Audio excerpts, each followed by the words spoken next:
भारतीय संघानं old Trafford मैदानावरती ज्या प्रकारे विजय मिळवून दाखवला त्याचा धक्का पचवणं इंग्लंडच्या क्रिकेटला, इंग्लिश क्रिकेट फॅन्सला जरा कुठं झेपतंय तोपर्यंत दुसरा येऊन धक्का लागलेला आहे. टेस्ट टीमचा कॅप्टन बेन स्टोक्सनी वन डे क्रिकेटमधनं निवृत्ती जाहीर केलेली आहे. मी तर म्हणेन इंटरनॅशनल क्रिकेटमधली इंटरनॅशनल क्रिकेटरची, टॉप क्लास इंटरनॅशनल क्रिकेटरची पहिली विकेट पडलेली आहे. सध्याच्या घडीला क्रिकेटचा अतिरेक होतो आहे हे अगदी न मानण्यासारखी, ह्याच्यात काही गोष्टच नाही आहे. सतत मॅचेस कोंबलेल्या आहेत. काल इंग्लंड अक्षरशः मॅच खेळलेला आहे. आजचा दिवसमध्ये आणि लगेच मंगळवारी परत दक्षिण आफ्रिकेविरुद्ध इंग्लंड संघाला सामना खेळायला लागणार आहे. हेच क्रिकेटचं अत्यंत बोकाळलेलं तिन्ही प्रकारच्या क्रिकेटमध्ये खेळण्याचं दडपण हे बेन स्टोक्सला सहन झालं नाही. म्हणून त्या माणसाने वन डे क्रिकेटमधनं निवृत्ती घेण्याचा निर्णय घेतला आहे. बघा, एका वर्षावरती मुख्य वर्ल्ड कप येऊन थांबलेला आहे आणि त्यातनंही गेल्या वर्ल्ड कपच्या अंतिम सामन्याचा हिरो कोण होता? बेन स्टोक्स. आणि त्यांनी हा निर्णय घेतलेला आहे. म्हणून ह्या गोष्टीकडे बारकाईने बघितलं पाहिजे. क्रिकेट हे सध्या प्रचंड प्रमाणात वाढलेलं आहे, हे नाकारून चालणार नाही. काही जण म्हणतात एवढं काय त्याच्यात, सगळेच जण खेळतात. पण सगळं खेळून झाल्यानंतर तुम्ही टेस्ट खेळायची, तुम्ही वन डे खेळायची, T20 खेळायची, IPL खेळायची आणि त्याच्यातनं कुटुंबाकरता वेळ काढायचा, दुखापतीतनं सावरायला वेळ काढायचा, हे सगळ्या गोष्टी आता मॉडर्न डे क्रिकेटरला काही दिवसानंतर झेपणार नाही आहेत. म्हणून मी म्हणलं पहिली विकेट बेन स्टोक्सची गेलेली आहे. त्याची असंख्य रूपं मी पाहिलेली आहेत.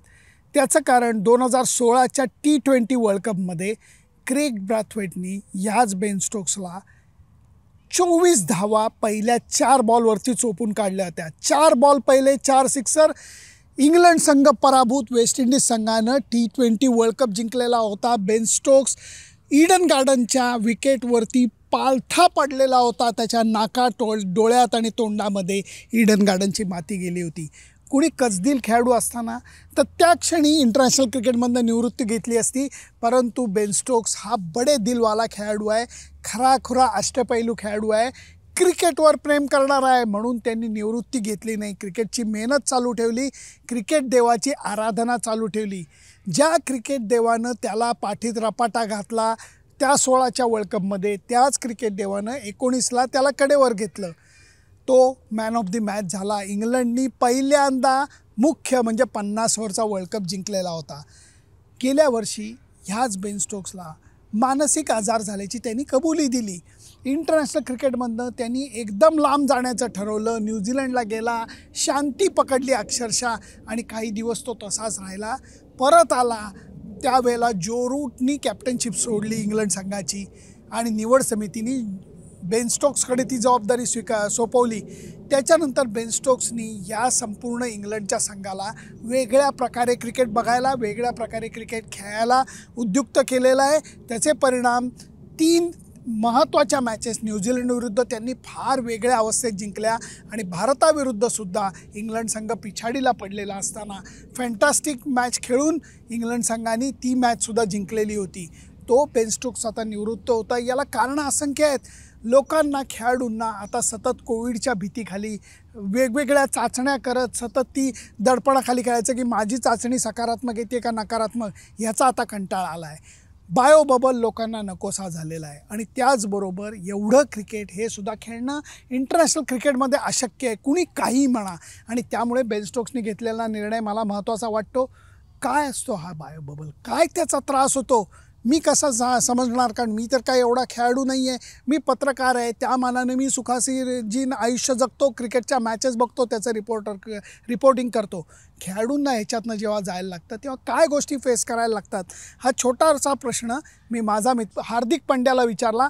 हार्दिक काय म्हणाला तुम्ही ऐका.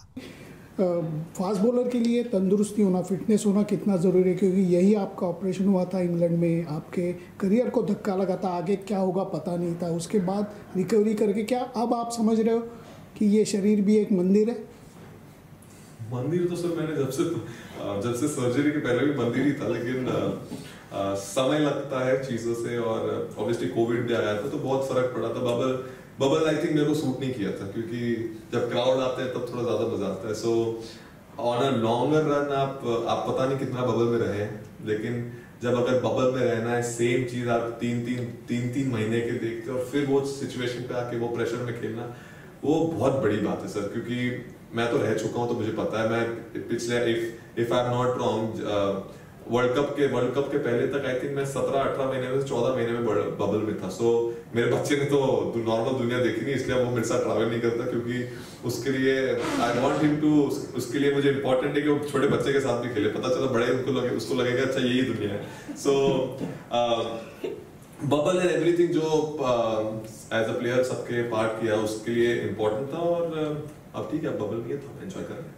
बेन स्टोक्स अजूनही टेस्ट क्रिकेट खेळणार आहेत आणि पुढच्या वर्षी होणाऱ्या ॲशेसवरती त्याचं महत्त्वाचं लक्ष असेल। ह्या वेळेला ॲशेस इंग्लंडमध्ये होणार आहेत। मागच्या वेळेच्या पराभवाचं उत्तर त्यांना काढायचं आहे आणि खूप मोठी गोष्ट असणार आहे, कारण ऑस्ट्रेलियाची टीमसुद्धा जबरदस्त टीम आहे। T20 वर्ल्ड कप तोंडावर आला आहे आणि T20 आणि टेस्ट क्रिकेटकडे लक्ष देण्याकरता बेन स्टोक्सने हा निर्णय घेतला आहे। मला अक्षरशः असं वाटतं आहे पुढच्या काही दिवसांमध्ये, महिन्यांमध्ये, वर्षांमध्ये बरेचसे खेळाडू 3 पैकी 1, 3 पैकी 2 हे क्रिकेट प्रकार स्वीकारतील आणि एक क्रिकेट प्रकार सोडून देतील, तरच त्यांना क्रिकेटर म्हणून जास्त काळ खेळणं शक्य होणार आहे, कुटुंबाबरोबर वेळ घालवणं शक्य होणार आहे। म्हणून बेन स्टोक्सला 50 ओव्हरचा एक चॅम्पियन ऑलराऊंडर बेन स्टोक्सला आपण मानवंदना देऊयात। खेळाडूंच्या वरच्या दडपणाचे काय प्रकार आहे हा समजून घेण्याचा प्रयत्न करूयात आणि मगच पुढच्या प्रवासाला लागूयात।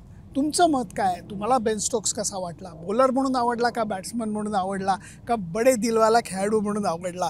कारण असा ऑलराऊंडर संघात असणं हे खरोखर मी गमतीने जे म्हणतो की कॅप्टनचं पूर्वजन्मीचं पुण्य असतं। फ्लिंटॉफ होता, इयान बोथम होता आणि आता बेन स्टोक्स, दादा ऑलराऊंडर की जो बॅट्समन म्हणूनही संघात खेळू शकतो, जो बॉलर म्हणूनही संघात खेळू शकतो, असा ऑलराऊंडर इंग्लंडला मिळाला, परंतु आता तो टेस्ट आणि T20मध्येच अवेलेबल असेल। ह्याचा फायदा इतर संघांना 50 ओव्हर्स क्रिकेटमध्ये होऊ शकतो। हे झालं माझं मत। तुमचं मत काय मला जरूर कळवा आणि त्याच्याकरता माझं फेसबुक पेज, माझं यूट्यूब चॅनल सबस्क्राईब करायला विसरू नका। Bye bye.